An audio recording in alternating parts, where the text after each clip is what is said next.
சஅத் அவர்கள் மரணமானதற்கு பிறகு அல்லாஹ்வுடைய தூதர் சொன்னார்கள் இஹ்தஸ்ஸ அர்ஷுர் ரஹ்மான், ரஹ்மானுடைய அர்ஷ் சஅத் இப்னு முஆதுடைய இந்த மரணத்திற்காக நடுங்கி விட்டது என்று சொன்னார். அல்லாஹ்வுடைய அர்ஷ் நடுங்கும். அல்லாஹ்வுடைய படைப்பு அல்லாஹ் அதை எப்படி செயல்பட சொல்கிறானோ அப்படி செயல்படும். அந்த அர்ஷ் நடுங்கியது எதனால்?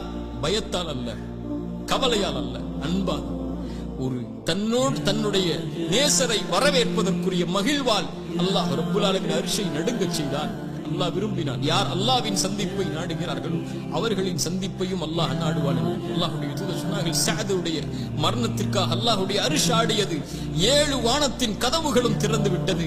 70,000 மலக்குகள், சுப்ஹானல்லாஹ் சுப்ஹானல்லாஹ், 70,000 மலக்குகள் அவருடைய ஜனாஸா இருக்கும் இடமெல்லாம், அவரை அழைத்துச் செல்லும் இடமெல்லாம், அவர் கபரை நோக்கி செல்லும் இடமெல்லாம் 70,000 மலக்குகள் சுற்றி நிற்கிறார்கள். அவருடைய ஜனாசாவில் கலந்து கொள்வதற்காக வந்திருக்கிறார்கள்.